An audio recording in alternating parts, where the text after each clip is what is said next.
Hello everyone, welcome to Civil Step. Very warm welcome to my class. I hope you are doing well.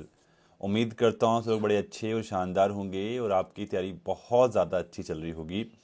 बेटा जैसे तुम लोगों को पता है कि सेट की नोटिफिकेशन आ रखी है, सेट का पेपर भी अप्रैल में अनाउंस हो चुका है कि पेपर जो है अप्रैल में हो जाएगा।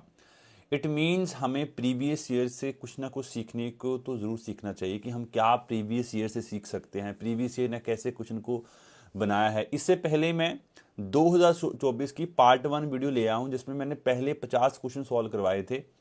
आज हम उसके बाद के क्वेश्चन प्रैक्टिस करेंगे और मैं तुम्हें लेवल बताऊंगा कि ऐसा नहीं होता कि लेवल बहुत टफ आता है, नहीं, लेवल मॉडरेट सा रहता है।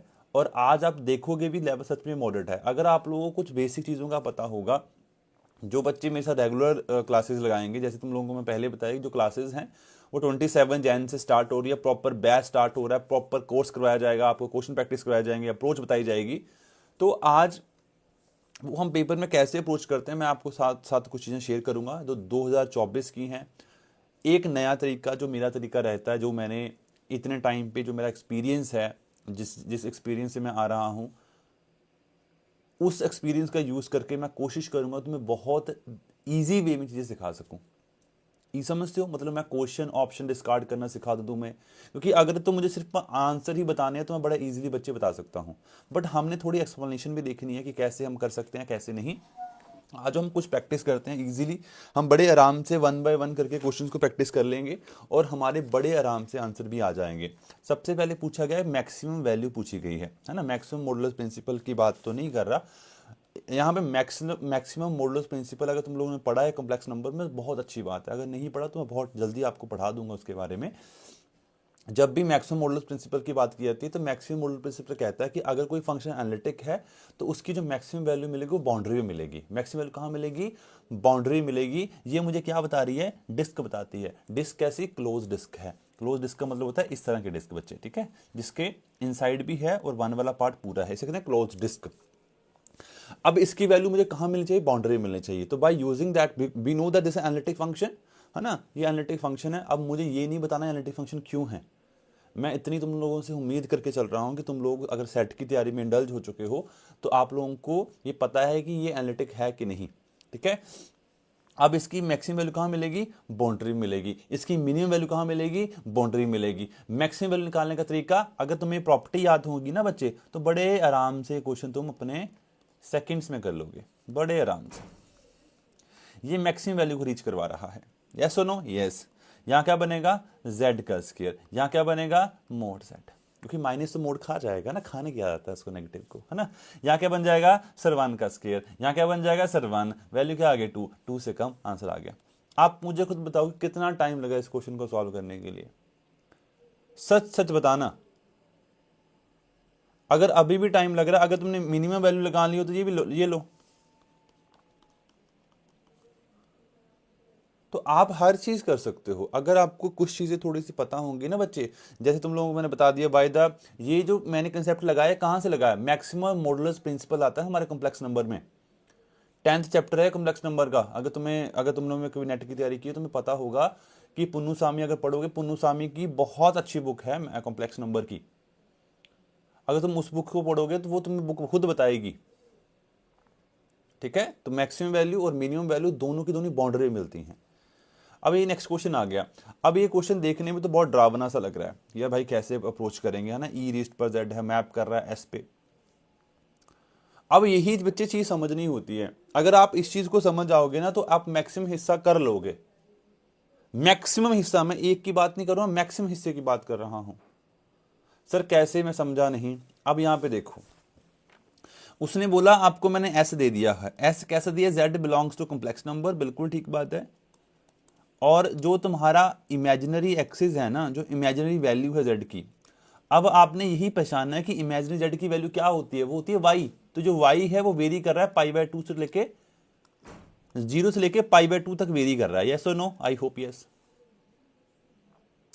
क्या एक्स पे कोई कंडीशन है? एक्स पे कोई कंडीशन नहीं। तो एक्स क्या -∞ से इंफिनिटी हो सकता है? इजीली।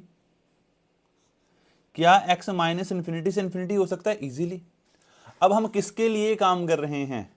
सर एक फंक्शन है जो e raise to power z से ई रेस्ट पावर जेड से मैप कर रहा है एस पे, तो फंक्शन है कैसा पहले भाई, डब्ल्यू है कैसा बेचारा, ई रेस्ट पावर जेड वाला है। ई रेस्ट पावर जेड का मतलब क्या हुआ, ई रेस्ट पावर जेड का मतलब हुआ कि e raised power x plus y iota Y.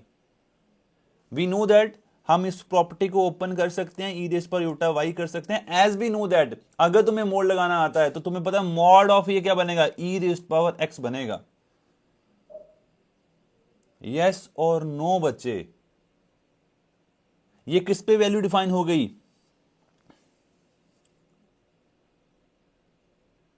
Mode क्या बताता है तुम्हें, मोड क्या रियल वैल्यू बताता है कि कॉम्प्लेक्स वैल्यू बताता है? सर मोड रियल वैल्यू बताता है, तो रियल वैल्यू मुझे पता है कि ई रेस्ट पर एक्स का मतलब क्या होता है, क्या होता है ई रेस्ट पर एक्स का मतलब होता है कि इसकी जो रेंज आएगी वो 0 से लेके इंफिनिटी तक आएगी, पॉजिटिव आएगी सर, नेगेटिव नहीं आएगी। मतलब जब मैं मोड लगाया तो मोड लगाने बाद मुझे मिलता क्या है, मुझे रियल वैल्यू मिलती है डब्ल्यू की, तो रियल वैल्यू डब्ल्यू की होगी क्या सर, 0 से लेके इंफिनिटी तक, वो क्या है ग्रेटर देन 0। जिसने नहीं, ये गलत ये गलत, ये दोनों बच गए। आई होप आपके दिमाग में चीज तो गई होगी थोड़ी बहुत, कैसे अप्रोच करना है पेपर में क्वेश्चंस को। अब ये कहता है कि एंगल के बारे में पूछा है, और मुझे पता है कि अगर मैंने आर्गुमेंट निकालना है डब्ल्यू क्या आएगा, क्या आएगा आर्गुमेंट डब्ल्यू, जो हमें एक भाई साहब दिए हुए हैं, दैट इज वाई।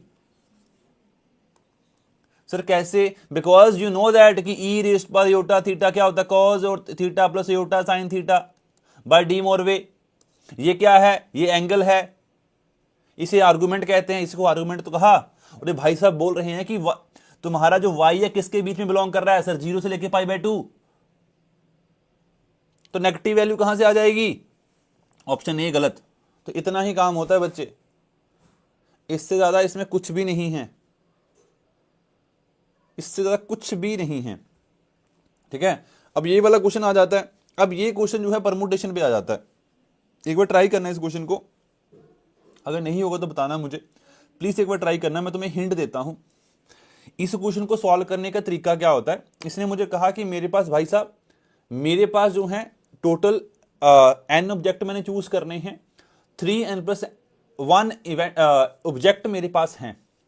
कहता उनमें से n आइडेंटिकल हैं और 2n+1 डिस्टिंक्ट हैं। मतलब कहने की बात है कि अगर मेरे पास n आइडेंटिकल हैं, मैं करवाऊंगा नहीं ये क्वेश्चन, मैं तुम्हें जस्ट समझाऊंगा, और 2n+1 जो डिस्टिंक्ट हैं। अब हमने ये चूज करने, वो n ऑब्जेक्ट चूज करने हैं। उसने ये तो नहीं कहा कि n के n ऑब्जेक्ट सेम ही हैं जो चूज किए गए, उसने ये तो नहीं कहा कि n जो ऑब्जेक्ट किए वो सारे सारे डिफरेंट ही हैं, नहीं कहा। तो मैं अपने हिसाब से, अपने मन के हिसाब से इसको चूज कर लूंगा कि मैंने चूज किए कि इसमें से जो k एलिमेंट हैं वो डिस्टिंक्ट हैं, k एलिमेंट डिस्टिंक्ट हैं, और जो बच गए n - k वो सारे सारे आइडेंटिकल हैं। ये चॉइसेस की बात है बच्चे, ठीक है। तो ये क्या बन जाएगा सर, 2n+1 में से आपने क्या चॉइस किया वो मैटर करता है। अगर आपने कहा कि ये आइडेंटिकल k आए तो ये n - k बन जाएंगे। जस्ट परमुटेशन लगाना, आंसर मिलेंगे, और आंसर 2n ही मिलेगा। ट्राई करना एक बार, ठीक है। हाँ, अब ये क्वेश्चन तो बहुत ही ज्यादा अच्छा क्वेश्चन है। मैक्सिमम बच्चों का लगता है कि इनफाइनाइट आंसर लगा के आ जाओ क्वेश्चन ठीक हो जाएगा, ऐसा नहीं होता, ऐसा बच्चे कभी भी नहीं होता।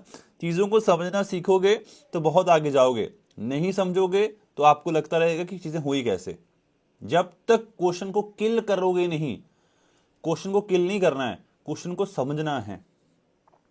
25 को जब मैं वहां मल्टीप्लाई करूंगा तो मुझे मिलेगा क्या, 25 इंटू 20 जो होता है वो 500 होता है, और 500 से 50 माइनस के 450, 450 माइनस के A B is equal to, इसको जीरो बनाना है, इसको जीरो बनाना है। आप मुझे बताओ कि ए और बी कितनी पॉसिबिलिटी रखते हैं। अब आप इनफाइनाइट मत बोल देना, कई बच्चे बोलते हैं इनफाइनाइट। अगर क्यू होता ना, क्यू होता तो मैं कहता हूं इनफाइनाइट। अगर ये नेचुरल नंबर को छोड़कर यहां पर क्यू होता तो इसका आंसर इनफाइनाइट आ जाता, मैं मान जाता तुम्हारा answer. But we are talking about natural numbers, तो यहां पे 1 बाय वैल्यूज नहीं होती, तो सर कौन सी पॉसिबल है।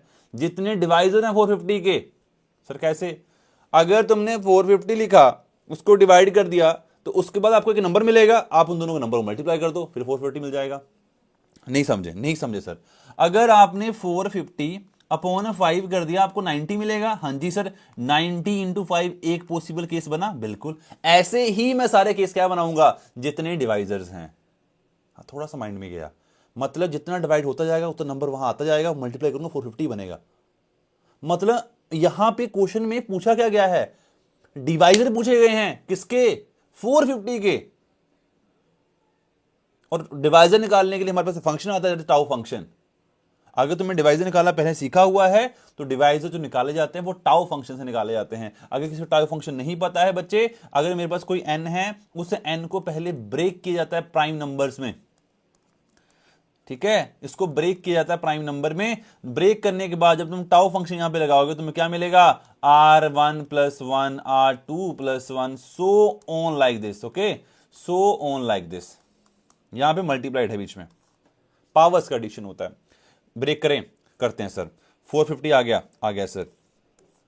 अब दो तरह के बच्चे होते हैं, कोई इसको ऐसे तोड़ता है, इसको तोड़ने का तरीका सर 9 इंटू 5, इसको तोड़ने का तरीका सर 2 इंटू 5, इसको तोड़ने का तरीका 3 स्क्वायर, इसको तोड़ने का तरीका 5 स्क्वायर, इसको इंटू 2। क्या बना मेरे पास सर, बना 2 इंटू 5 स्क्वायर इंटू 3 स्क्वायर। हाँ जी, क्या करते हैं, टाउ लगाएंगे, टाउ निकालो क्या मिलेगा सर, इसकी वैल्यू 1 है, यहां 1 + 1 आ जाएगा, इसकी वैल्यू 2 है, 2 + 1 आ जाएगा, इसकी वैल्यू 2 है, 2 + 1 आ जाएगा।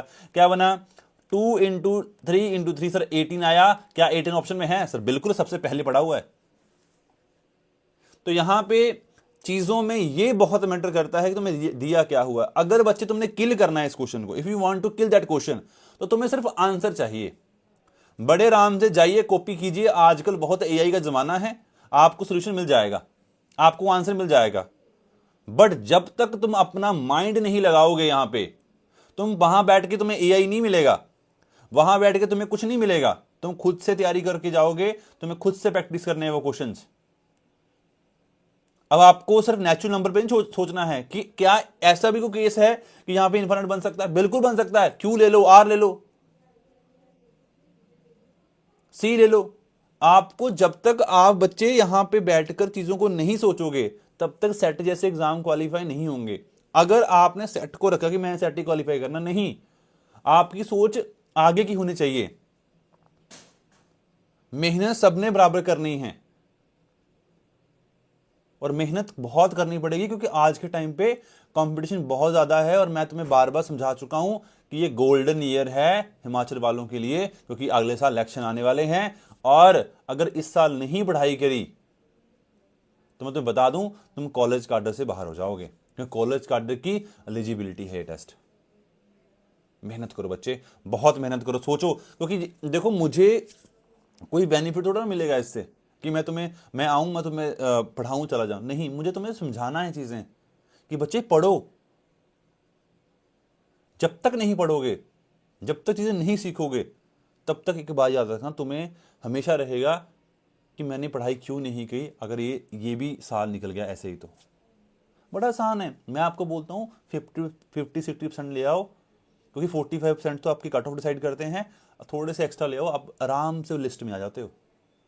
आराम से सेट क्वालिफाई हो गया, आराम से किसी कॉलेज यूनिवर्सिटी में लग जाओगे, तब भी थोड़े पैसे मिलने शुरू हो जाएंगे। बट मैं हमेशा अपने बच्चों को एक ही बात समझाता हूं, अगर पेपर क्वालिफाई करने के लिए पढ़ना है तो आप पेपर को कभी क्वालिफाई नहीं कर सकते जब तक आप उस पेपर की डिमांड को नहीं समझते। वो पेपर आपसे पूछना क्या चाहता है, उसकी डिमांड क्या है इस पेपर की, तब तक नहीं, तब तक तुम शॉर्टकट ढूंढोगे नहीं। अब आपने जब यहां बैठे हो, आपने एक क्वेश्चन प्रैक्टिस नहीं किया, आपने इसके रिगार्डिंग आने वाले 3-4 क्वेश्चन प्रैक्टिस कर दिए। ऑलवेज रिमेंबर दैट, ठीक है। अब यहां पे दिया गया है, ग्रुप थ्योरी आ गई हमारी, कहता जी कोई मल्टीप्लिटी ग्रुप है जिसके नॉन जीरो रियल नंबर्स हैं। नॉन जीरो, जीरो की बात नहीं, non zero real number. Non zero में नेगेटिव भी आते हैं, नॉन जीरो में पॉजिटिव भी आते हैं, ठीक है। एच कैसा है, एच एक पॉजिटिव रियल नंबर है, ठीक है। अगर जी बाई एच कर दूं, और दो तरह के एच आएंगे, कैसे कैसे, अगर मैं यहाँ पे h रख दूंगा तो यहाँ पे अगर तुमने कभी कोसेट्स नहीं पढ़े हैं या तुमने क्वोशिएंट ग्रुप नहीं पढ़ा है तब तुम्हें ये समझने में थोड़ी प्रॉब्लम आ जाएगी। ठीक है, जब h है यहाँ पे दो तरह की पॉसिबिलिटीज हैं, अगर बहुत आराम से देखोगे एक तुम्हें पॉजिटिव वैल्यूज मिलेंगी, एक तुम्हें नेगेटिव वैल्यू मिलेंगी। समझ रहे हो? क्योंकि हमें जो h तुम देख रहे हो यहाँ पे ऑर्डर इसका दो ही आएगा। कैसे दो आएगा? बिकॉज एक सेट जब h को डिवाइड कर देगा तो मुझे सारी की सारी वैल्यू पॉजिटिव मिल जाएंगी, और एक सेट किसका बचेगा? नेगेटिव का सेट बचेगा। एक नेगेटिव का एक पॉजिटिव का, दो ही ऑर्डर आएगा। इसका आंसर 2 होगा। जब आप मेरे साथ ज्वाइन करोगे मेरी क्लासेस में, तब आपको हर चीज़ समझ आएगी कि मैंने कैसे की हैं चीज़ें। ठीक है, जैसे ये क्वेश्चन, अब हमसे फिर GY-H का ऑर्डर पूछा। मुझे पता है कि G अगर Z18 दिया गया है तो इसका ऑर्डर कितना है? सर 18 है। इसका ऑर्डर कितना है? तो ऑर्डर क्या बताता है? Number of element present in the group. तो कितने एलिमेंट हैं सर? 1, 2 और 3। सर 3 एलिमेंट हैं। हमसे पूछा गया ऑर्डर G/H। इसका कितना? 18। इसका कितना? 3। डिवाइड किया, क्या बना? 6। क्या ऑप्शन में 6 है? सर बिल्कुल प्रेजेंट है। तो बच्चे इतना ही टाइम लगता है पेपर में भी, और इतना ही लगना चाहिए। अब इस क्वेश्चन को जब मैंने पढ़ा, अब मैं जैसे पढ़ रहा हूं तो मुझे इस क्वेश्चन में गलती लगी। एक छोटा सा एरर है, मैं आपको समझा दूंगा वो एरर। यहाँ पे Z, यहाँ पूरा number of subgroups of Z12 where all the integer in addition Z12 है ना, subgroup consisting all the multiple 12। ठीक है, अगर Z12 की बात की जाए तो 12 में नंबर ऑफ सबग्रुप होते कितने हैं? एक ऑर्डर का होता है, 2 का होता है, 3 का होता है, 4 का होता है, 6 का होता है और 12 का होता है। इसमें 6 नंबर ऑफ सबग्रुप आ रहे हैं और कोई भी यहां पे प्रेजेंट नहीं है। कोई भी यहां पे 6 ऑप्शन यहां पे प्रेजेंट ही नहीं है। तो बच्चा क्या करता है? पेपर ऑप्शन, सर ऑप्शन नहीं आए थे, मैं मानता हूं, बट जो उसके बाद मैंने सोचा कि मुझे लगा कि शायद उसने नंबर ऑफ प्रॉपर सबग्रुप की बात की है, इम्प्रॉपर को इंक्लूड करना नहीं चाहता। पेपर में छोड़ के नहीं आना है बच्चे। अब उसने कुछ मिसिंग कर दिया, वो उसकी प्रॉब्लम है, बट आपको पता है कि इसमें नंबर ऑफ सबग्रुप 6 होते हैं। अगर 6 ऑप्शन में नहीं है, इट मींस वो प्रॉपर के बारे में पूछ रहा है।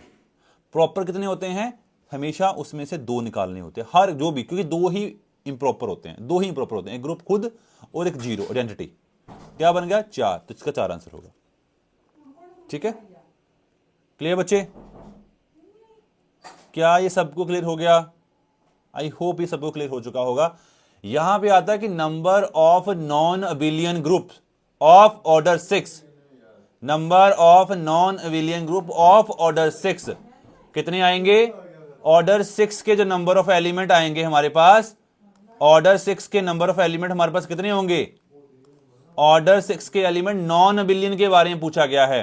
तो मैं आपको बता दूं कि इसमें अगर नॉन अबिलियन के ग्रुप्स निकालने होते हैं तो 2 × 3, ये एक तो बनता अबिलियन ग्रुप, अबिलियन में आएगा Z6। और जब हम बात करते हैं नॉन अबिलियन की, तो नॉन अबिलियन में आता है D3 और S3। हमें लगता है 2 आ गए, नहीं, ये दोनों सेम ही हैं, ये दोनों सेम होते हैं बच्चे, इसलिए इसका आंसर 1 आता है। इसको निकालने के तरीके क्या होते हैं मैं वो भी समझा देता हूं। जब मेरे पास कोई भी नंबर है, कोई भी एलिमेंट उसने दे रखा है कि भाई इसके नंबर ऑफ, मुझे बता दो कि इसके कितने number of non abelian subgroup बन सकते हैं, तो उसको करने के 2 तरीके होते हैं बच्चे। आप उस एलिमेंट लिखिए, अगर तुमसे पूरे 12 के कितने होंगे, तुम इसको पहले डिवाइड करो प्राइम में, कर दिया, कर दिया।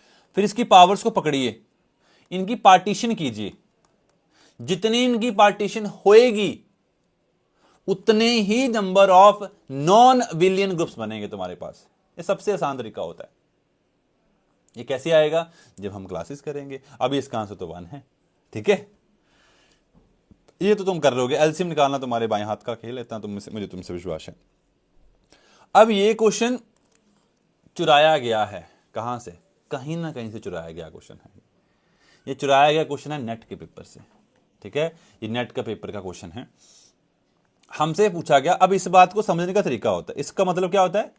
Continuous function on the close interval 0, 1, continuous function on the interval 0, 1। और याद रखना, sum of continuous function is also continuous, sum of subtraction of good continuous function is again continuous, multiplication of two continuous function is again continuous and division of two continuous function is again continuous except तुम्हारा denominator zero नहीं होना चाहिए। उसने हमसे पूछा क्या, कहता which of the following is not true. अब हमें इस बात का बिल्कुल अंदाजा होना चाहिए कि अब तुम्हें मैक्सिमम बच्चे देखो क्या होता है, बच्चे मैं आपको चीज समझाता हूँ, आपको मैं आंसर बता दूँ, इसका आंसर आएगा बी ऑप्शन। सर कैसे आया बी ऑप्शन? ये चलता है पूरा का पूरा एग्जाम्पल पे बेस्ड पे, पूरा का पूरा चलता है एग्जाम्पल के बेस में। सर कैसे? मैंने एक फंक्शन बनाया एफ ऑफ एक्स, उसने बोला कि ऐसा has no non zero divisors, मैं लेके आ जाऊंगा। जीरो डिवाइजर का मतलब क्या होता है कि if you multiply with two elements, अगर वो जीरो शो कर रहे हैं तो याद रखना उसका एफ भी नॉन जीरो होगा और तुम्हारा जी भी जीरो। मतलब अगर दो नॉन जीरो एलिमेंट की प्रोडक्ट की जाए और वो जीरो दे दे, उसे कहते हैं जीरो डिवाइजर। अगर कोई दो नॉन जीरो एलिमेंट की प्रोडक्ट की जाए और वो जीरो शो कर दे, उसे कहते हैं जीरो डिवाइजर। तो मैंने दो नॉन जीरो एलिमेंट लेके आने हैं, 1/2 माइनस के एक्स, जीरो से बड़ा 1, हम हाफ कर लेते हैं, यहाँ पे हाफ एक्स और ये इक्वल टू 1, ये आ गया जीरो। और दूसरा फंक्शन आया जी एक्स, फंक्शन बनाया, यहाँ पे आया जीरो, हाफ और हाफ से 1, ये क्या बना एक्स माइनस हाफ। अब आप बच्चे इसको मल्टीप्लाई करके देख लो, ये दो नॉन जीरो एलिमेंट्स हैं, कंटिन्यूस फंक्शन है दोनों के दोनों हैं नॉन जीरो एलिमेंट्स, मल्टीप्लाई करो तुम्हें जीरो मिलेगा, इसलिए इसका आंसर ये आता है। ये चलता है एग्जाम्पल बेस्ड क्वेश्चन। इसलिए तुम्हें ये चीज सिखाना चाहता हूं कि बच्चे चीजों को समझो, पहचानो इन चीजों को, ठीक है। अब ये वाला क्वेश्चन है, ये क्वेश्चन तुम्हें तभी समझ आ पाएगा जब तक तो तुमने कभी ग्रुप थ्योरी अच्छे से पढ़ी है। तो कहता अगर स्टार्ट करते हैं सेकंड ऑप्शन से, कहता if R is a ring has exactly two ideal then R is a field. 100% सत्य बात है ये। अगर मेरे पास सिर्फ दो ही आइडियल आते हैं, इट मीन्स वो एक फील्ड है, ठीक है। I hope yes. सेकंड कहता है कि R and R dash R ring with unity, phi से आर डैश में चलेंगे, इज अ रिंग होमोमॉर्फिज्म, ठीक है जी। Then kernel is a sub ring of R with unity. अब यहां पे दिक्कत आ गई, अगर उसने बोला कि एक फाई फंक्शन है जो आर से आर में जा रहा है, अगर कोई मेरे पास फंक्शन है जो आर से आर में जा रहा है और फाई एक रिंग होमोमॉर्फिज्म है, क्या है? Is a ring homomorphism. कैसे रिंग है? Ring homomorphism. अगर ये कर्नल, अब कई बच्चों को कर्नल के बारे में नहीं पता होगा, कर्नल ऑफ फाई का मतलब क्या होता है? कर्नल ऑफ फाई का मतलब होता है कि ऐसे सारे एलिमेंट्स जिनकी इमेज जीरो आ रही है वो जाते हैं किसमें? कर्नल। जीरो कह लो या आइडेंटिटी कह लो, है ना, वो डिपेंड करता है कि अगर अंडर मल्टीप्लिकेशन ग्रुप है तो आइडेंटिटी हमारी बदल जाती है, अंडर एडिशन बदल जाती है। Clear? I hope yes, I hope ये आपको क्लियर हुई होगी। नेक्स्ट कर्नल, याद रखना कि अगर मेरे पास कोई रिंग होमोमॉर्फिज्म है फाई, तो उसका कर्नल जो होता है वो रिंग होमोमॉर्फिज्म बन जाता है, ठीक है। But with unity not every time, not in every case. ये हर केस में बच्चे ट्रू नहीं होता, यूनिटी हर केस में ट्रू नहीं होती, नॉट एवरी केस, ठीक है। तो अगर कर्नल की सिर्फ बात छोड़ता है, कर्नल सब रिंग ऑफ आर, ट्रू होता, बट विद यूनिटी नहीं, not every time. It means पहला जो है वो गलत है, दूसरा बिल्कुल ट्रू है। First is second true, first जो है वो फॉल्स है। अब आगे चलें थोड़ा सा। अब ये वाला क्वेश्चन आ गया, ये ना थ्योरम आती है हमारे पास, उस थ्योरम पे बेस्ड होता है। कहता है कि अगर ए मेरे पास कोई मैक्सिमल ग्रुप है, अगर ए मेरे पास कोई मैक्सिमल आइडियल है, अगर मैं उसका आर अपॉन ए करूंगा ना बच्चे, तो हमेशा फील्ड आएगा। क्या आएगा? हमेशा फील्ड आएगा। अगर वो फील्ड आएगा तो फील्ड के सिर्फ दो ही आइडियल होते हैं, फील्ड के जो आइडियल होते हैं दो ही होते हैं, वो दोनों क्या होते हैं? ट्रिवियल होते हैं, ट्रिवियल आइडियल होते हैं इसके। अब इस क्वेश्चन में क्या बोला, कहता R is a ring, A is a maximum ideal, then R by A has a non trivial ideal. भाई कैसे, एक तो तू कह रहा है मैक्सिमम आइडियल है और आर अपॉन ए तुम बात कर रहे हो, मतलब आप उसको फील्ड बनाना चाह रहे हो, और फील्ड के तो सिर्फ ट्रिवियल होते हैं, नॉन ट्रिवियल तुम बोल रहे हो, इट मीन तुम गलत हो। आई होप आपको ये क्लियर हुआ होगा। यस और नो? यस। अब इस पे बात करते हैं, रिड्यूसिबल क्या होते हैं। रिड्यूसिबल का मतलब होता है कि रिड्यूसिबल एलिमेंट्स क्या होते हैं, क्या होते हैं। By the way this is not UFD, not UFD, unique factorization domain कहते हैं इसको, नहीं होती है। दूसरी बात, क्या रिड्यूसिबल एलिमेंट है कि नहीं है।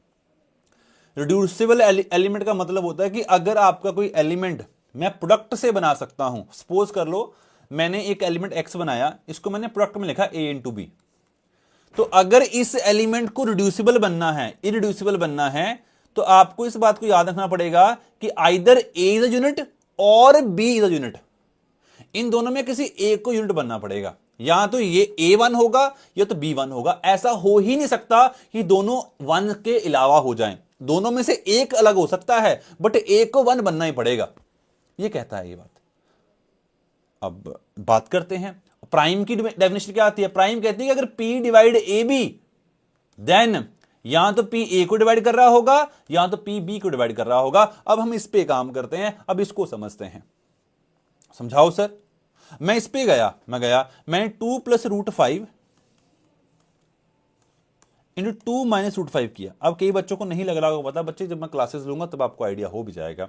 मैंने मल्टीप्लाई किया दोनों से, क्या बना 4, यहां क्या बना माइनस के 5, क्या बना 9 मिला। दो की प्रोडक्ट मेरे पास 9 आ गई, दो एलिमेंट की प्रोडक्ट 9 आ गई मेरे पास। क्या 9 को मैं 3 इंटू 3 लिख सकता हूं? सर बिल्कुल लिख सकते हो।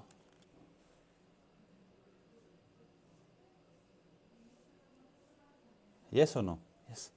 3 divide 9, yes sir, but 3 is not divide 2 plus root 5,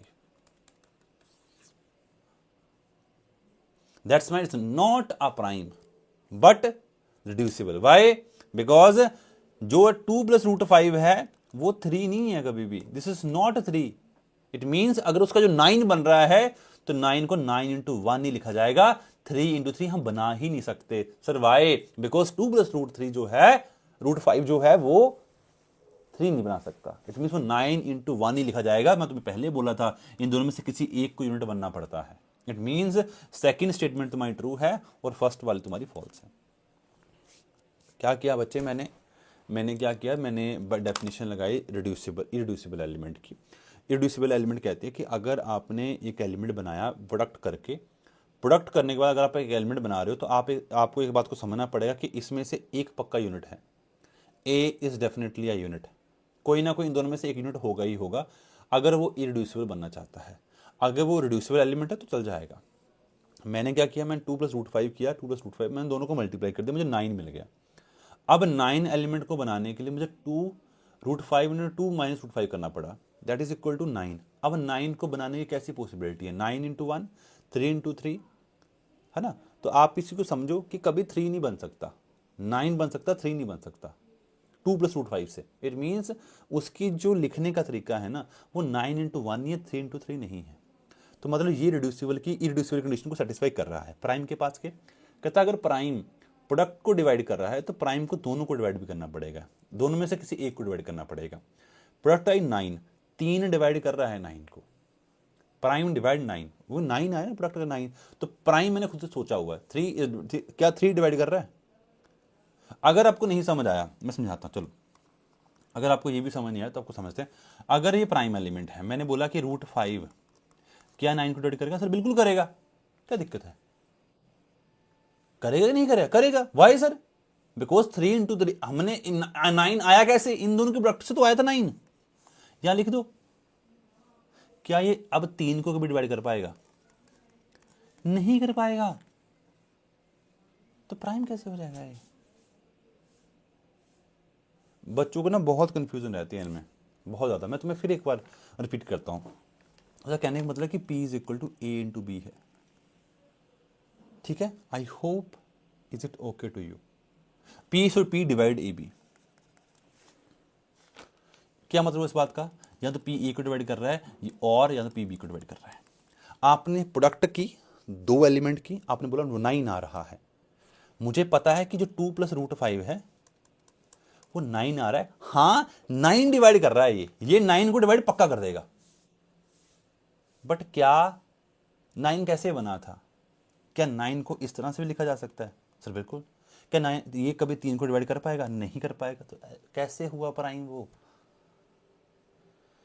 बस ये चीज़ समझानी है, टाइम लगेगा बट समझ आ जाएगा। ठीक है, इसे कहते हैं। इसके बाद हमारे पास रिड्यूसिबल और इरिड्यूसिबल को चेक करने के लिए एक बेहतरीन क्राइटेरिया आता है, इसका Einstein criteria. Einstein irreducible criteria, वो क्राइटेरिया में क्या कहता है कि मुझे ये वैल्यू दी है, हाँ जी दी है, मैं एक बहुत सिंपल सा प्रोसेस लगाऊंगा। कहता बोलो, कहता हमारे पास जो फॉर्मूला होता है ना, मैं कौन सा, कहता ये वाला, हमारे पास पोलिनोमियल में, हाँ जी, यहाँ ए नोट आ गया, मैं कहा हाँ जी। आपने एक प्राइम नंबर लेके आना है, जो आपका प्राइम है वो ए एन को डिवाइड भी करे, जो आपका प्राइम है ए एन -1 को भी डिवाइड करे, so on, but A note को डिवाइड ना कर पाए, और पी स्क्वायर ए एन को डिवाइड ना कर पाए। 3 सर इसको डिवाइड कर रहा है, this is A4, this is A2, this is A0। मैंने प्राइम लेके आया, मैं 3 ले आया प्राइम। क्या प्राइम ए नोट को डिवाइड कर रहा है? सर नहीं कर पा रहा। क्या प्राइम A2 को डिवाइड कर रहा है? सर ठीक है। क्या प्राइम A4 को डिवाइड कर रहा है? सर ठीक है। पर प्राइम का स्क्वायर A4 को डिवाइड नहीं करना चाहिए? सर नहीं कर रहा है। इट मीन्स ये क्या बन गया? Irreducible by Einstein criteria. ठीक है, Q1 हैगा ही, जो मर्जी हो, Q1 तो है ही है, ये गलत हुआ, ये गलत हुआ। Now we are focusing on this part. ठीक है, अब हमने इसको सॉल्व किया, ये तो अलग अलग बना के दिए हैं प्रॉपरली उसने। यहाँ से 3x 4 कॉमन किया, x - 2 आया, यहाँ से 15x² कॉमन लिया, x - 2 आया, यहाँ पे 10 कॉमन लिया तो x - 2 आया, तो x - 2 कॉमन लिया बच्चे, और ये 3x⁴ बना, प्लस 15x² बना, प्लस 10 बना। अच्छा, अगर ये एक हमारे पास और इररिड्यूसिबिलिटी का थ्योरम आती है, डेफिनेशन आती है, कहता है कि अगर आप किसी पोलिनोमियल को 2 फैक्टर में लिख सकते हो, इस तरह से, अगर आप किसी पोलिनोमियल को इस फैक्टर में लिख सकते हो, और उन दोनों में से किसी एक को यूनिट बनना पड़ेगा, या तो f बन जाए या तो g बन जाए, इन दोनों में के किसी को एक यूनिट पोलिनोमियल बनना पड़ेगा। अगर वो बन रही है तब ये इररिड्यूसिबिलिटी की तरफ जाएगी, अदरवाइज ये यहीं से ही रिड्यूसिबल बन जाएगी। बिकॉज ना f हमारा जो है, जो ना ही मेरा ये फंक्शन यूनिट है, ना ये पॉलिनोमियल यूनिट है, इन दोनों में से कोई भी यूनिट नहीं है, ये क्या बन जाएगी? रिड्यूसिबल बन जाएगी। तो ऐसे बच्चे क्वेश्चन को करना पड़ेगा। क्वेश्चन सेकंड्स के हैं, बट क्या है कि हमने चीज़ें पढ़ी थोड़ी कम होती है, इसलिए हमें थोड़ा सा मुश्किल लगता है। जिन बच्चों ने पढ़ी होंगी उनको ये प्रॉपरली आइडिया हो रहा होगा, जो मैं बोल रहा हूँ उनको हर चीज़ समझ आ रही होगी। ये वाला क्वेश्चन है, ये तो सबको पता होना चाहिए। ठीक है, ये तो स्मॉल एक्सटेंशन की बात कर रहा है, इसका ऑप्शन नंबर सी आएगा। गैल्वा की बात कर रहे हैं। अब ये आ जाती हैं प्रॉपर्टी बेस्ड चीज़ें, टोटली प्रॉपर्टी बेस्ड चीज़ें आ जाती हैं। अब कहता है consider the following statement, f has a field of characteristic not equal to 0, x² - a is irreducible polynomial over f, then Galois's field is 3, not 3 और नॉट ऑर्डर 3, ऑर्डर 2। गलत होगा ये। अगर मेरे पास 2 अलजेब्रिक एक्सटेंशंस हैं, अलजेब्रिक का मतलब होता है कि अगर अलजेब्रिक कोई पोलिनोमियल है, अलजेब्रिक पोलिनोमियल का मतलब होता है कि उसका हर एक कोएफिशिएंट जो है वो रैशनल होना चाहिए, उसे कहते हैं अलजेब्रिक। तो सम ऑफ 2 अलजेब्रिक होती है, प्रोडक्ट अलजेब्रिक होती है, सब्ट्रैक्शन अलजेब्रिक होती है। तो ये ट्रू है, ये गलत है। तो second is true, first is false. ठीक है, ये टोटली थ्योरम है। अगर आप लोगों के पास एक बुक आती है गेलियन, अगर किसी ने बहुत अच्छा पढ़ना चाहता है तो जोसेफ गेलियन नाम से एक बुक आती है। अगर नहीं पता होगा तो मुझे बता देना, मैं तुम्हें PDF शेयर कर दूंगा। जोसेफ गेलियन के नाम से एक बुक आती है, बेहतरीन बुक है, पढ़िए उसको, सॉल्व कीजिए। वहाँ पे आपको ये सारी थ्योरम्स मिल जाएंगी जो मैंने अभी लिखी है। मुझे कैसे लगा पता, मुझे यहाँ से आइडिया हुआ। सो अब टोपोलॉजी की बात करेंगे। ठीक है, तो अगर किसी ने टोपोलॉजी पहले पढ़ी हुई है तो बहुत अच्छी बात है। इसका जो आंसर आएगा वो डी ऑप्शन आएगा, कि जब भी कोई मैट्रिक्स स्पेस होती है उसकी टोपोलॉजी की बात कर रहे हैं। अब सबसे पहले जब भी हम टपोलॉजी की बात करते हैं, टपोलॉजी में दो तरह की, ये इंड्यूस्ड टपोलॉजी एंड सबस्पेट टपोलॉजी। आपको इनकी डेफिनेशंस अच्छे से पता होनी चाहिए अगर आप ऐसे क्वेश्चन को प्रैक्टिस करना चाहते हो तो, ठीक है। जैसे कि ये क्वेश्चन है, आप सबसे पहले आपको पता होना चाहिए कि R is a finite complement topology.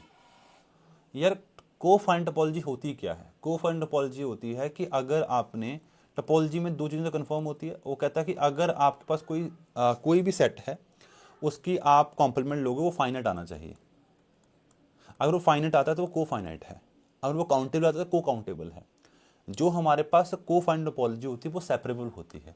अब सेपरेबल क्या होती है? सेपरेबल का मतलब होता है कि अगर आप लोगों के पास, अगर आपको कोई भी कुछ भी है, मतलब कोई भी इंटरवल है, सेट है, कुछ भी है, आप उसका एक सेट उठाइए, ठीक है, जो उसमें कंटेन कर रहा हो, आप उसका कॉम्प्लीमेंट लीजिए या आप उसका क्लोजर लीजिए।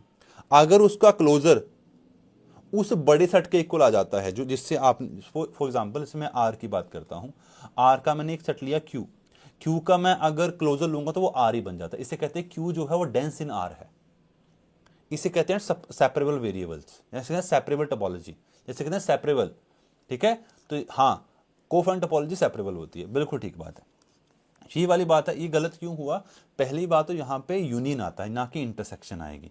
अगर इंटरसेक्शन लेनी भी है तो कंटेनमेंट की बात आती है, हमेशा इक्वालिटी नहीं आती, हमेशा इक्वालिटी नहीं आती, ठीक है।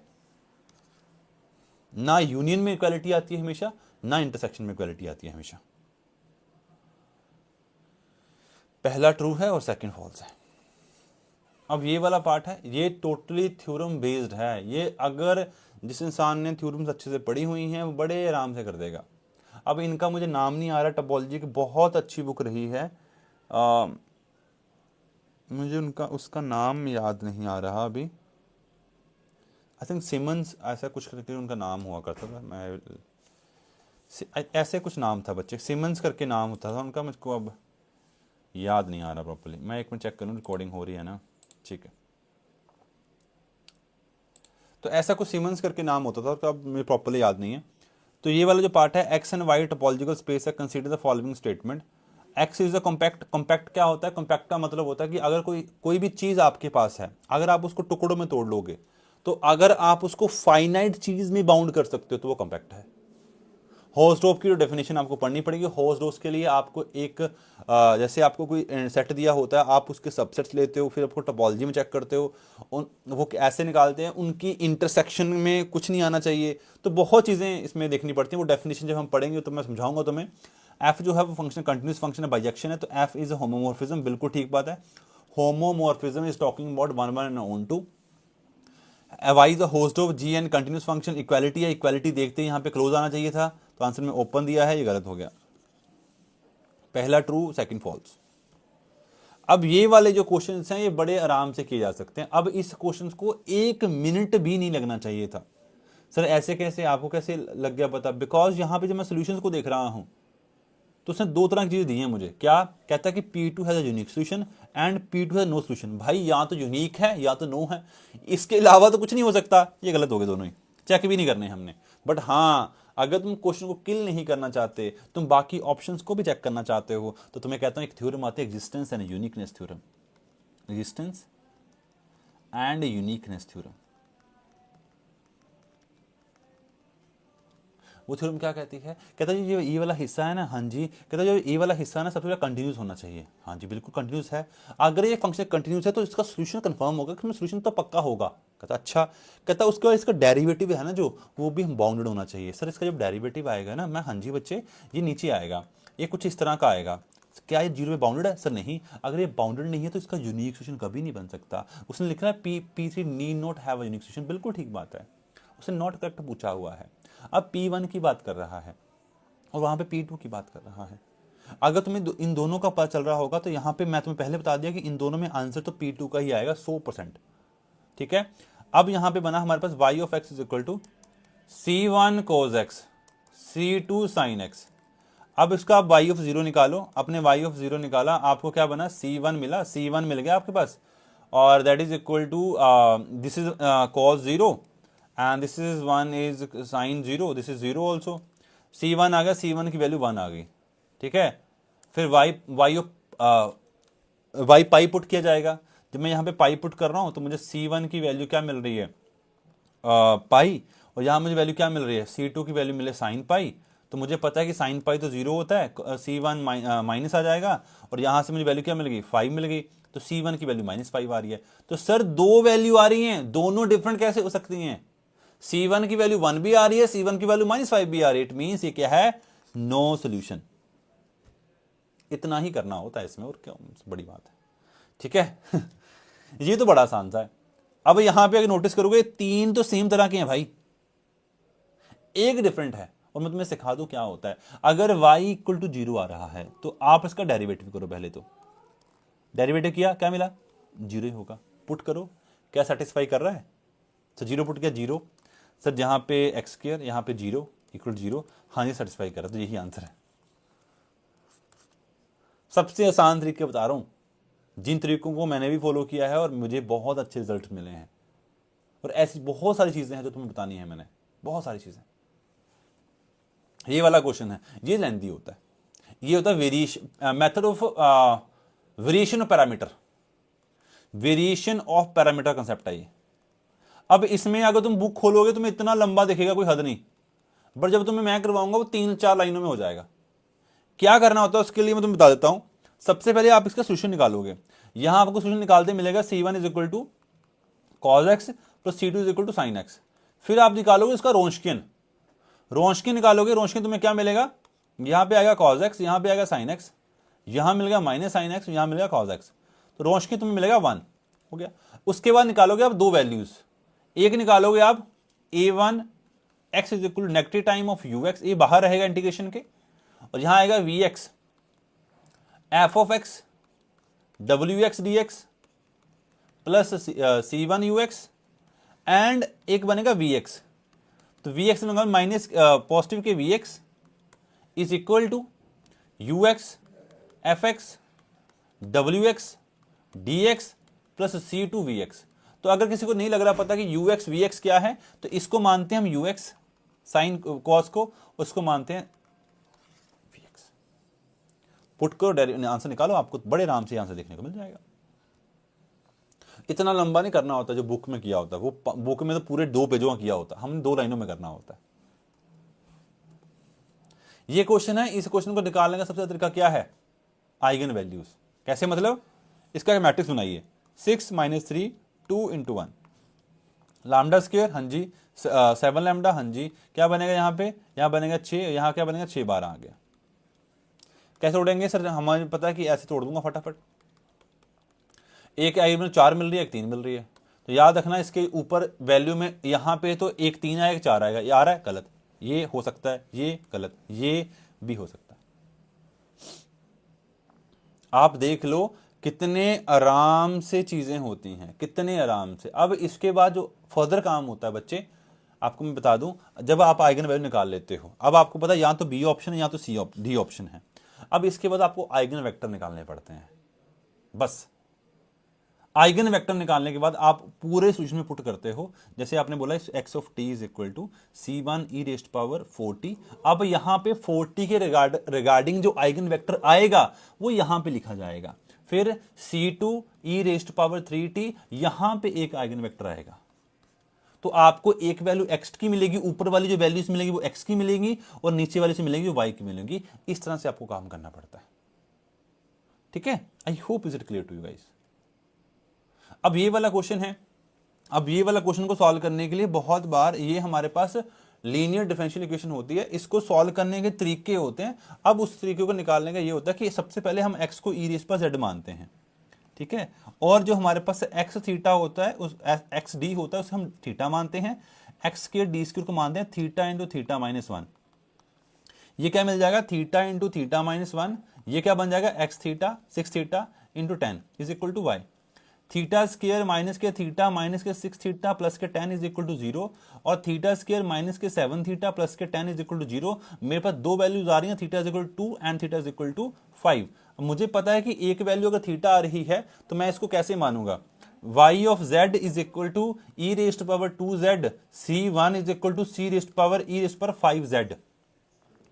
मुझे पता है कि ई को मैंने क्या माना हुआ था, यहां क्या मिलेगा c1 की पावर एक्स स्क्र और c2 की पावर x5, सभी ऑप्शन में यही दी हुई है। इट मीन मुझे पीआई भी निकालना पड़ेगा। पीआई निकालने के लिए यहां पे 3 रेस्ट पर एक्स रेस्ट पर 4 दिया हुआ है, मतलब मुझे ई में कन्वर्ट करना है इसको पहले। तो ई रेस्ट पर 4z यहां पे आ जाएगा, यहां पर क्या बनेगा थीटा स्क्वायर माइनस 7 थीटा और प्लस के 10, इसको 4 नीचे पुट कीजिए, ई रेस्ट पर 4z इज इक्वल टू 4 का स्क्वायर माइनस 7 इंटू 4 प्लस के 10, आपको मिलेगा ई रेस्ट पर 4z is equal to 16 plus यहां पे 16 है प्लस 10 26 आएगा, और 26 बच्चे माइनस 26 माइनस के 28 होगा, दैट इज माइनस के 3/2 आंसर आ जाएगा। और ये रहा बच्चे ई रेस्ट पर ई माइनस 3/2 एक्स रेस्ट पर 4 आ रहा है। कौन दे रहा है ये नहीं दे रहा, ये नहीं दे रहा, ये नहीं दे रहा, आंसर आ गया। तो ऐसे आप क्वेश्चन प्रैक्टिस कर सकते हैं, ऐसे आपके आंसर भी आ सकते हैं। मैं भी आपके सामने ही सॉल्व कर रहा हूं, ऐसा तो नहीं मैंने पहले सॉल्व कर रखे हैं, नहीं आपके सामने एट टाइम सॉल्व कर रहा हूं, इतना ही इनमें टाइम लगता है बच्चे। ये तो मैं आपको समझा रहा हूँ इसलिए थोड़ा मैं फिर भी टाइम ले रहा हूँ, अदरवाइज ये क्वेश्चन बच्चों का खेल है। ये क्या है सर, ये पकड़ा, हाँ जी सर पकड़ लिया। y of x is equal to c1 sine, ये हमें दे रखा है। अब हमसे वो काम नहीं करवाना चाहता, कहता तुम फटाफट क्वेश्चन कर लो, मैं आपसे काम नहीं करवाना चाहता। मैं कहा बहुत अच्छी बात, तुम तो बहुत अच्छे इंसान हो भाई। अच्छा जी, कहता y ऑफ 0 पुट कीजिए पहले, मुझे लैम्डा का रिलेशन देखना है, लैम्डा का रिलेशन जानना चाहता हूं मैं। मैंने y ऑफ 0 पुट किया, मुझे पता साइन 0 0 होता है तो 0 बन जाएगा। c2 क्या बनेगा, c2 cos 0 1 होता है तो c2 आ गया, c2 की वैल्यू क्या है 0 आ गई, यस और नो, यस। यहाँ बचा क्या, यहाँ बचा y of x is equal to c1 sine root lambda x, मैं पाई की बात कर रहा हूँ, ठीक है, यहाँ पुट कर दिया, ठीक है। यहाँ पे c1 साइन रूट लैम्डा पाई, मैं कहा ठीक है। अब मुझे बताओ कि ये क्या है, इक्वल टू 0 है। मुझे बताओ कि साइन कहाँ पे 0 होता है, साइन कहाँ 0 होता है सर, साइन जो होता है 0 वो n पाई पे 0 होता है। किस पे होता है, n पाई पे। तो पाई से पाई कटा, लैम्डा का आ गया n स्क्वायर, तो आंसर क्या बनेगा, lambda is equal to n square. Question खत्म, इतना ही काम है, सिर्फ इतना ही काम है, अंडरस्टैंडिंग थोड़ी सी, खत्म क्वेश्चन। ये पूछा गया, यहाँ पे पूछा गया, क्या पूछा गया हमसे पूछा गया कि हाइपरबोला किस केस में आएगा। तो हमें पता होना चाहिए कि हम क्या करते हैं, U X X, A U X X, B U Y Y, sorry X Y and C U Y Y, B square minus 4 इसी करते हैं। अगर ग्रेटर देन 0 आएगा तभी हाइपरबोला बनेगा। सर बिल्कुल ठीक बात है। यहाँ क्या करेंगे, v की वैल्यू क्या है, v की वैल्यू तो x है ओनली, तो यहाँ पे क्या आएगा एक्स स्क्र आएगा माइनस 4 टाइम y आएगा, that is greater than 0, x square greater than 4y होना चाहिए। मैं बिल्कुल ठीक बात है, पहला ऑप्शन ठीक है, हाइपरबोला आएगा। इक्वल टू में बी स्क्र माइनस 4ac के इक्वालिटी में आता है पैराबोला, और बी स्क्र माइनस 4ac के लेस देन पे आता है एलिप्टिक, ठीक है। ये क्वेश्चन आप खुद ट्राई करना है एक बार। अब आपको फिर उसके बाद ट्रिक सिखाऊंगा, इसमें बहुत एक आसान सी ट्रिक है। अगर किसी ने क्लाउडेड फॉर्म पढ़ी होगी ना, ये क्लाउडेड फॉर्म से बहुत रिलेट करता है, थोड़ा सा समझ के सोचना। दिया तुम लोगों को क्वेश्चन है, ट्राई करो, ठीक है। एक तो मैं ये भी करवा देता हूं इसको, इसे कहते हैं कोशी की first order differential equation, partial differential equation, dx upon X, dy upon Y और du अपॉन 0। तो यहां पे मिला मुझे constant u is equal to c1 होता है बच्चे। यहां मैं निकालूंगा -2, मैं इधर ले आया, यहां बन गया log x और that is equal to dy upon d log y।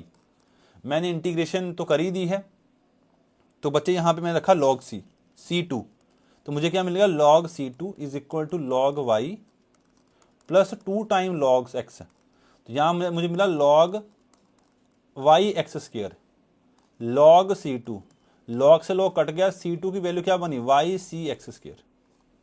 तो ऐसा कोई आंसर है, हाँ है सर, ठीक है बच्चे। तो ये कुछ क्वेश्चंस हैं, अब आपको मैं इनके भी आंसर बता देता हूं। अब यहां पे आता है कि y जो फंक्शन, y किसका फंक्शन है, y सिर्फ और सिर्फ फंक्शन किसका है, y डेरिवेटिव का फंक्शन अलोन। तो मतलब ये सिर्फ इसका फंक्शन है, आप सिर्फ इसी से डेरिवेटिव कर सकते हो, दैट इज इक्वल टू 0। अगर आप याद रखना इसके अलावा आप कहीं डेरिवेटिव नहीं कर सकते, करोगे तो 0 मिलेगा। कोई ये फंक्शन ही सिर्फ y का है, y डैश का है। इसके बाद अगर आप इंटीग्रेशन करोगे आपको क्या मिलेगा, बिकॉज मुझे f निकालना है, ही टॉकिंग अबाउट f, और अगर ये किसी एक फंक्शन पर डिपेंडेंट है तो उसका डेरिवेटिव इक्वल टू 0। अब यहां पे चीज समझना बच्चे, अगर तुम ये समझ गए तो मजा आ जाएगा, मैं तो फिर बोल रहा हूं। उसने क्या बोला कि फंक्शन सिर्फ इसका है, अगर मैं डेरिवेटिव रिस्पेक्ट टू वाई करूंगा तो मुझे जीरो नहीं मिलेगा, क्योंकि this is not a function of Y. तो अगर मैंने इसकी इंटीग्रेशन करूं मुझे क्या मिलेगी, एक लाइन मिलेगी बच्चे, एक लाइन मिलेगी ना। ये एक तरीका होता है, मुझे ना एक याद नहीं आ रहा है इसका नाम, ये हमारी इंटीग्रल इक्वेशन का ही नहीं, हमारी सीओबी का पार्ट है, ये कैलकुलस ऑफ वेरिएशन का हमारा पार्ट है। पिछले वाला क्वेश्चन कैलकुलस ऑफ वेरिएशन का था, ये भी कैलकुलस का ही है। इसमें ना एक थ्योरम चलती है, ये वाली, derivative respect to X, sorry I am really sorry for that, this is गलत, ये गलत है। क्या चलता है, सबसे पहले एफ का डेरिवेटिव होता है respect to y, minus derivative of x respect to f का derivative respect to derivative, plus double derivative of x square, अंदर जाएगा डबल डेरिवेटिव, ये ऐसे चलता रहता है। सो फिर नेगेटिव आएगा, फिर क्यूब आ जाएगा यहाँ पे, और यहाँ बनेगा ट्रिपल डेरिवेटिव नीचे, ये चलता रहता है, ठीक है, ये चलता रहता है, ठीक है। तो यहाँ पर क्या दिया ये ठीक है। तो आई होप आपको इस सोल्यूशन सीरीज में बहुत मजा आ रहा होगा और आपको हर चीज समझ भी आ रही होगी, ठीक है। जैसे ट्रेपेजॉइडल रूल होता है, ट्रेपेजॉइडल जो रूल होता है वो एग्जैक्ट कहां तक होता है, ट्रेपेजॉइडल रूल जो एग्जैक्ट वैल्यू शो करता है वो 1 डिग्री तक करता है, 2 डिग्री पे जाकर तो ये एरर शो करना शुरू कर देता है। अगर तुम्हें किसी को पता होगा तो b² - a का फॉर्मूला तुम बुक खोलना न्यूमेरिकल एनालिसिस की, जहां पे एरर की बात करें डबल डेरिवेटिव तो एरर देना शुरू कर देता है। और सिम्पसन 1/3 और सिम्पसन 3/8 रूल 3 डिग्री तक एग्जैक्ट वैल्यू शो करते हैं, आफ्टर दैट वो एरर शो करना चाहिए। 4 डिग्री पे एरर आता है किसका, सिम्पसन 1/3 और सिम्पसन 3/8 का, और ट्रेपेजॉइडल रूल का 1 के बाद मतलब 2 डिग्री पे एरर आना शुरू हो जाता है, ठीक है। आई होप आप लोगों ने बहुत एंजॉय किया उस सेशन को, तो इस तरह से बने रहें। और हमारा जो कोर्स है वो स्टार्ट होने जा रहा है 27 को, तो प्लीज़ उसको ज्वाइन कीजिए और मैं आपको बहुत अच्छे चीज़ों को समझाऊंगा और कैसे पेपर को अप्रोच करना है, सबसे इंपॉर्टेंट वो बात है। तो bye bye guys, take care, अपना ध्यान रखें और पढ़ते रहें। और इसी तरह कंटेंट पाने के लिए हमारे चैनल को सब्सक्राइब करें, वीडियो को लाइक करें और ज़्यादा से ज़्यादा शेयर करें। Bye bye guys.